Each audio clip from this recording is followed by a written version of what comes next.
Hello everyone. First of all, I would like to say that I am deeply honored to be on the stage and to be able to share my ideas on recyclable paper pallets. So it was after the first year in the long and boring vacations when I first asked myself what a pallet is.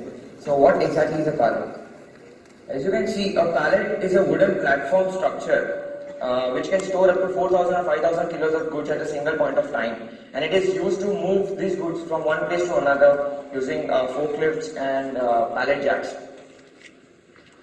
Here you can see how a product is put up on a pallet pad, and that pallet pad is put up on a pallet, like for this example. These forklifts essentially go beneath the pallet and they lift the pallet and they move from one place to another. Now the thing with these pallets are that they are made of high quality wood, and wooden pallets, the life is quite short. This is because as the pallet grows weak, the wood deteriorates, and so they have to break down the pallet and then throw it off, cut new trees once again. You can see the figures. 500 million is the number of pallets used around the world every year. 20 crore trees are cut every year to make these pallets. This is a huge number, huge wastage of trees, wood, money and resources. So this is when the idea of paper as a medium for making these pallets had emerged. Recyclable paper as an alternative for wooden pallets. Now any sane man would argue that how can a piece of paper hold the same amount of goods which a wooden pallet can? And I don't blame you, because that was the first major problem that we had. To explain that, I would use a reference of a cardboard. Have you ever looked at a piece of cardboard very closely? If you do that, you will see that on the sides there is this curved paper which is supported by plain sheets of paper above and below. This paper is known as corrugated paper. If you remove the upper layer, it looks something like this. What is this? This is nothing but paper, but when it is treated at high temperature and given a certain shape, it gets a lot of strength. And when you back it up with another sheet of paper above and below it, it becomes very strong. So a cardboard is nothing but a piece of paper, but it's quite strong, right? So using the same concept over and over and over again, we get the basic form of a pallet. This is the very basic form, preliminary form of pallet. But it is not as simple as it looks. For example, if I take a bucket of water and throw it over a wooden pallet, nothing would happen, right? But if you throw it over a paper pallet, paper would turn to pulp in like seconds. So to counter this problem,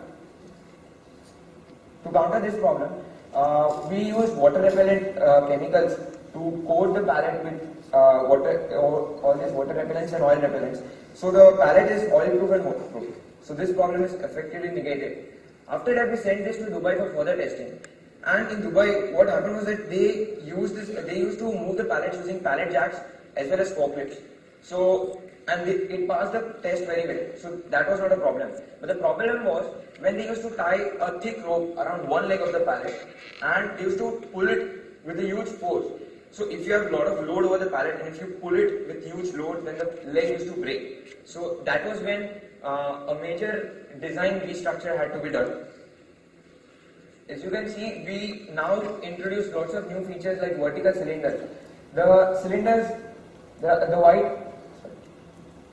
white pieces of paper, the white cylinders, they are also essentially made of paper only, but they provided a very strong solution for this problem.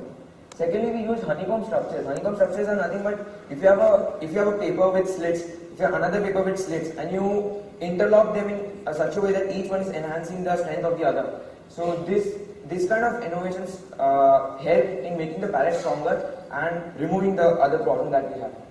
So you can see the difference. This was a preliminary pallet. Look at the legs. The legs were of different sizes, different dimensions. No major, there is no major problems in this thing. And this is the improvised version with vertical cylinders, honeycomb structure. You can see the complexity here. So this is what a pallet looks like. These are a few snapshots of the pallet from the industrial floor. I don't know if this is visible. This may be visible. So these are the pallets from the industrial floor. This was about the recyclable paper pallets. But I just want to say one thing. It is that there are at least 10 world-changing ideas present in this auditorium right now. It just needs your implementation. I want to say that college is the best medium to start off these ideas, to venture, to explore, to learn and to fail. Because the thing is, you don't need to be great to start. You just need to start to be great. And I'll end by saying that be crazy, because people who think we're crazy enough to change the world are the ones who actually do. Thank you.